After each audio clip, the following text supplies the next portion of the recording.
Hello, Jim Hodges here, Mack here. Mack is Australian Shepherd, just turned 6 months of age, came in for our residency board and training program. Probably the primary reason he's here is the obedience is important, but the behavior is even more important. Aussies like to nip. He was nipping, biting, jumping, zooming all over the furniture when everybody came in at night. He was just doing whatever made him feel good. And the thing that I'll tell people, when it starts to make them feel good, it only grows. It doesn't go down in activity as long as it excites him. We can't wait it out all the time, okay? Unless you've got months to wait it out. So typically when he starts to do something wrong, we need to address it. Obedience is the best way to do it. Why? Because we tell our dog to do something in obedience, and in that moment of time, if we ask him to sit or down or what have you, he has to do it. If he does it, we praise him. Words, touch, treat, toy. If he does it, it's a consequence. It's the tap of the leash and no, in a firm voice, but we're never going to lose our emotion. We're not trying to get really mad at him. It's just calculated, letting him know what's going on. And every bite, every consequence is followed by light praise. Let's go. Good boy. Let's go is let's go. Come on, baby. He's walking with us on a leash. I want him pretty much right here. I do not want a tight leash. Good boy. That's a good boy. Loose leash. If he started to get too far away, I would tap the leash back to my side. What is too far away? When the leash just starts to pull. When a dog starts to pull, once they learn what we're doing here, they have to immediately give it back to us. So some days we can go this much with leash. Other days, we're going to be on a shorter leash. If we're at a market or something like that, we need to have him close by us. There's a lot of distractions right here. Every time it's on a loose leash. If he starts to pull, again, we tap here. No, let's go. Then good boy. Always come back to good boy. So important. Let's go. Notice my tone of voice. We want to get him excited. Sit. Good boy. That's a good boy. Hand signal for sit. Good. We'll talk about that in just a second. Hand signal for sit. He's supposed to sit. If he didn't sit or if he popped up, light bite, no, sit, straight up.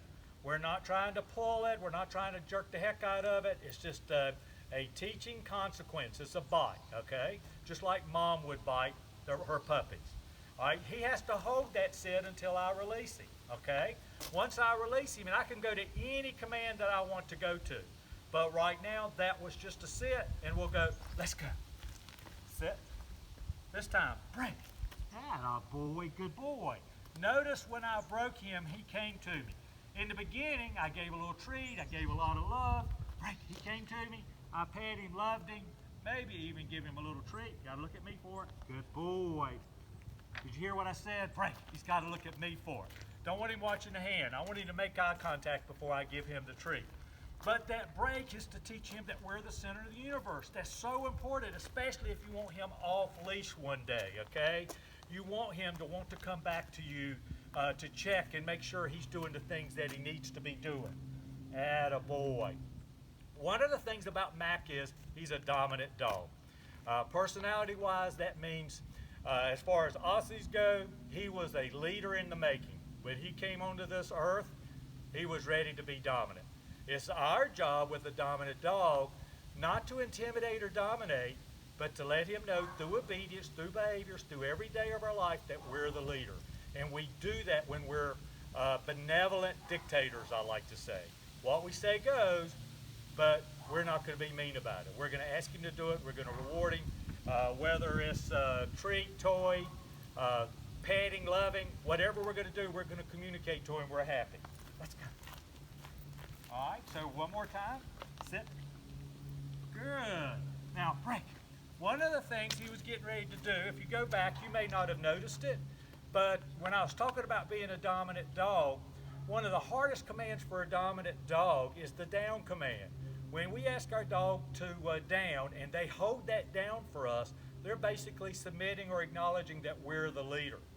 He didn't want to do that. He didn't want to sit to begin with, quite honestly, when we asked him to do it. It was one thing if we had a treat. It was another thing if we were telling him to do it and asking him to hold it.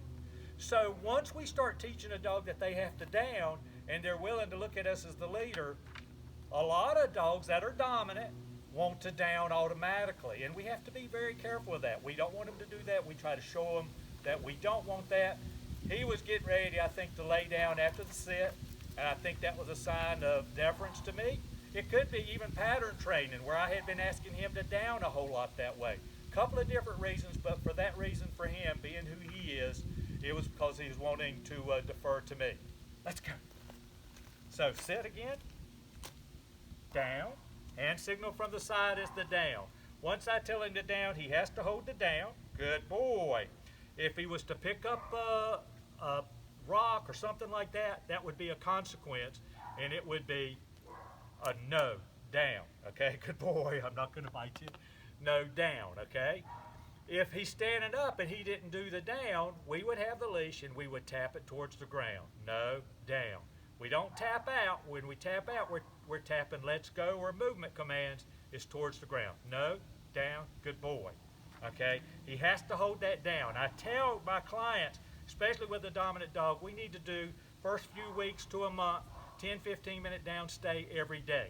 If he was to get up from this, we would do it on a leash, we would get him, we would bring him back to the spot, no, no, no, down, stay, and the clock starts again. We're showing him we're the leader. So important. The stay command is stay. It's just like that. Once I tell him stay, he can smell the ground, he can chew on a toy, he can lay on the side and go to sleep. I don't care, because I told him he didn't have to pay attention. With just the down by itself, he needs to be ready to work again. And it doesn't matter if I'm here or I'm out here or anywhere else, he has to do my commands. In the beginning, we work close, but as we want to move on from there, we get further and further away, okay, to teach him that he's supposed to down, even if we went into the next room. Of course, if we went in the next room, he popped up, we would get him. No, no, no, no, down, stay. Break, let's go. Good boy. So typically, sit, I don't use stay too often. I may use the stay from room to room. What do I mean by that is if I'm in a room, I don't want him to come, say, here's the door. I'll go to the door and I'll just say, stay. And I'll walk out. He's got to stay in there. I don't care if he lays down, sit down, or what. He stays behind that room. If he comes out, no, no, no, stay, and I'll walk back out again. So stay will take a number of different points of view for you as you see those needs arise in real life. Let's go. Attaboy, sit. Down from in front. So we had down from the side, down from in front. He holds that down until I release him. Sit. Good boy. I love the way you're watching. He's watching real good. Break. Let's go. So now we've got the sit, the down. That's okay, break. The let's go. There you go. Attaboy. Notice my praise was as soon as he hit the bed, I told him he was a good boy. The place command, he's on there. He can lay down, sit down, stand up, read a book. I don't care what he does. We're not going to give him any other command but place there, okay?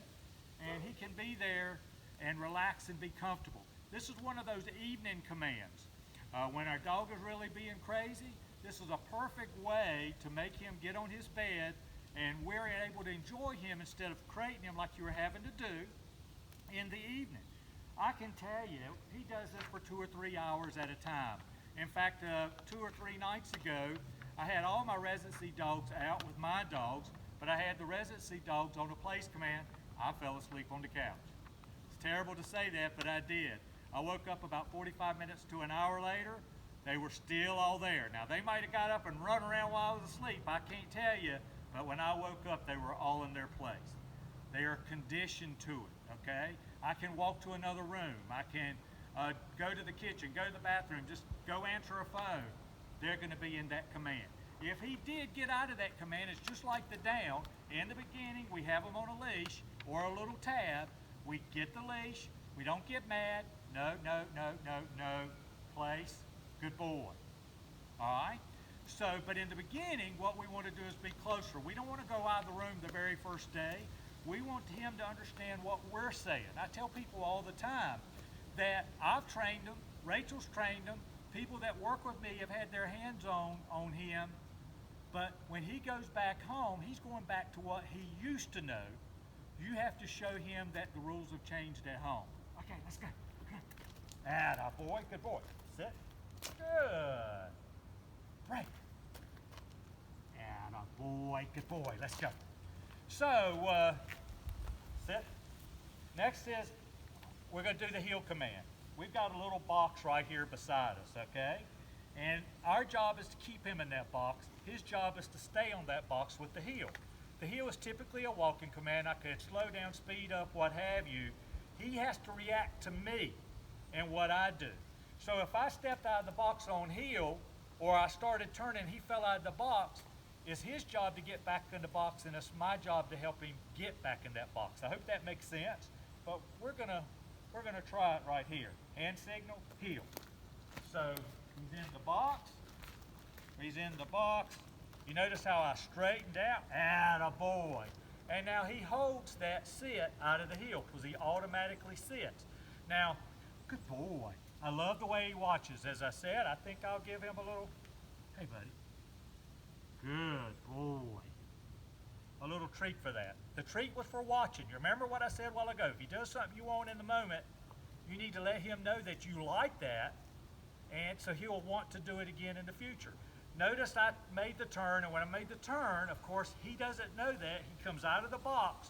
I didn't stop in the turn because he'd automatically been out of the box. I took a few steps forward to get it straight and allow him to recover. One more time, heel. We're going to turn the opposite way this time. Watch me turn, turn, turn. See, I take a few more steps, stop, hold it. What a good doggy. Break. Good. Sit. Next command is the come command. The come command we start on leash. It actually has bearing to off leash. This is the reason we do it. But the come on leash is basically he comes to us and sits in front of us. I don't mind if you use a treat 1,000 times, okay? I don't want him to get used to it, but in the beginning we want to use the treats so that he thinks of a happy, it's more than just having to do it. There's a big reward. When I give a treat, watch when I do this. Come. He comes, he sits, atta boy, he looks at me, I give him the treat in the cup, atta boy, good boy, break. That's a good boy, good boy. I give him that, and I'll do that a number of times. In the beginning, when we're teaching, I may use a treat to help lure and bribe or tease him into doing what we ask him to do, okay? Once he understands, I don't show the treat on leash anymore, okay?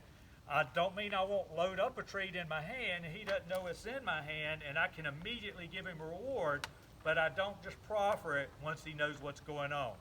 When I do give him a treat after he's learned, in the beginning he can try and get rewarded, but after he's learned, I'm only going to give him a treat for something done well. Now, next rule is, I don't give treats to my dogs during the day unless I ask them to do something. And I like to give my dogs treats. So now pretty much they know that there's going to be a treat coming sometime during the day. I better listen to Dad and do what's going on, okay? So many times if I have a dog out here, even this guy when I'm working with the others or vice versa, I'll sit here and give the dog I'm working with a command and they'll be off over to the side and they'll do that command. That's because they're so used to doing it and they like the reward and want to do the work, okay? So, hey, sit, come on, sit, come on, sit. Atta boy. Now, why did I do that? He wasn't in a command because sit from down is very hard. He's usually really good at it. And whenever I asked him to sit from the down, you noticed I was very uplifting, trying to get him to come up. Again, consequence is a tap and release, but we're not here to live on consequence. We've got to get off of it.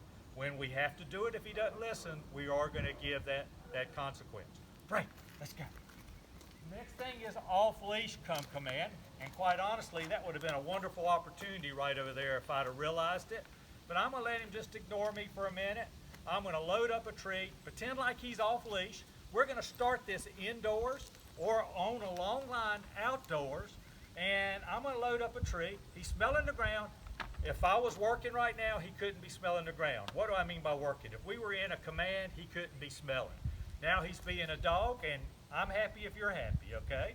Now, if I had a dog that was a rock picker-upper or something like that could have been a danger to him, I may never let him smell the ground and try to pick stuff off. and if they did, I would bite them in the moment. Just like jumping on furniture, okay? He will drag a leash, have a tab. If he starts to jump on the furniture, I'm gonna go get him, and I'm gonna tap him and tell him no, no, no. Not gonna tell him D-O-W-N. I'm gonna tell him no. I believe we only have one negative word, and that's a no or ant, two, if you want to call ant a word. But it's no or ant and a tap of the leash. But just say we were off leash. Good time to do this for a dog is when they're hungry, when they might be motivated by food, or they're always crazy about a toy. But we get them out. Again, we don't start at 100 feet. We start at 10 feet, 15, 20 feet. But we will go, Mack, hey buddy, look what I've done. Come. Good boy. Break. Now you notice he didn't come right here, but he came pretty close. That's what I normally want off leash. I always want my dogs to come and sit in front of me, but it really doesn't matter if he sits in front of me or even sits. It's what you want, okay? But we want to reward him, want to pet him, want to love him. If it's a toy, we'll get him the toy and we'll roughhouse and play with him a little bit, okay, with it when he comes, okay? Then we might take it. We might throw it out, and if he's one of those dogs that want to bring it back, as he's committed to coming back because he wants to play that little tug game, we tell him to come again. Good boy, okay?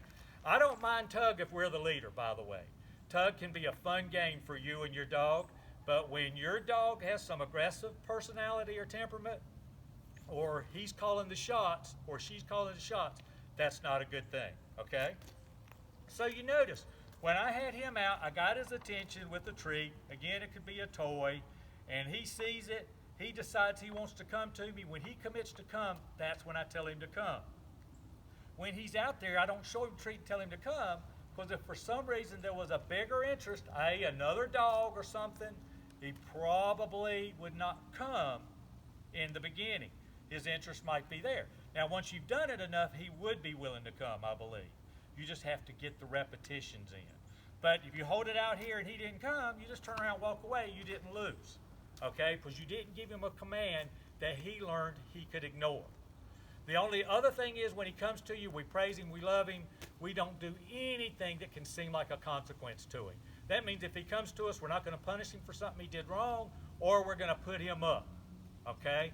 Putting him up or putting him on a leash immediately after coming may be the same as biting him with a consequence. We're not going to do that. When he does, hey buddy, right here.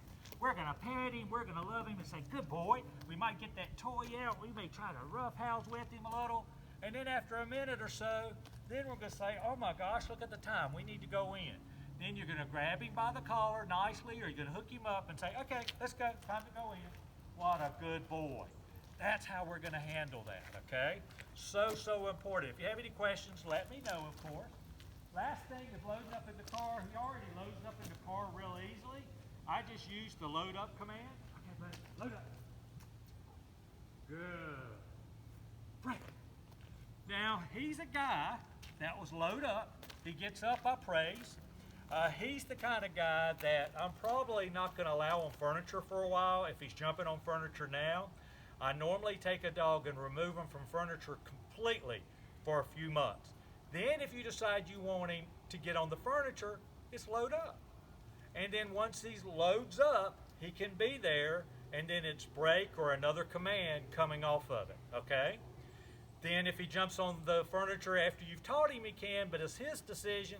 It's a tap, no, getting him back off. So important to know how to do that, okay? Again, it's all in the moment. You never give a command unless you know what he's going to do or you're in a position to make him do it. Remember also, we're here to praise more than consequence. I tell my clients, we praise 20 times more during the day than we provide a consequence. Also, with behaviors like this that go crazy in the evening, we use the place command, or when he is being calm or he is doing what we want him to do, we want to make sure we reward that appears to be a non-event, but when we reward him, he's going to take a snapshot in his mind of what he's doing at that moment in time and say, man, I like getting rewards like this. And we gradually get to the better behavior. Remember, we're not going to tolerate bites of any kind. If he jumped up and bit me here and I didn't have a leash on him, I make sure he'd have a leash or a tab on him the next time. And if he went to do it, I would bite him. If a dog does something once, they're going to do it over and over. If it's something you like, you put a treat on it. If it's something you don't like, you got to be ready to bite it as close to the moment of it happening that you can. So important. You know, if you need me, there's never ever a follow-up charge for a visit to me. I want you guys to succeed. I want Mack to succeed. I want you guys to have a great life together. Anything I can do to help with it.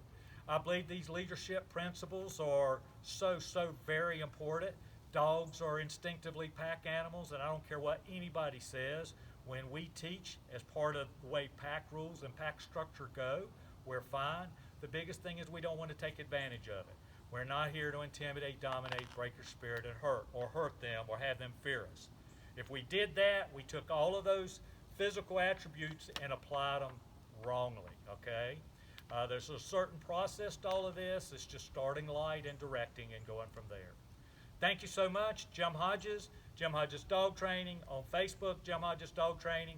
In fact, hopefully in the near future, we'll actually have a store on my website, jimhodgesdogtraining.com, that'll have some leashes, training tools, and maybe even training videos on it coming up. That's our goal anyway. We appreciate you so much. Thank you.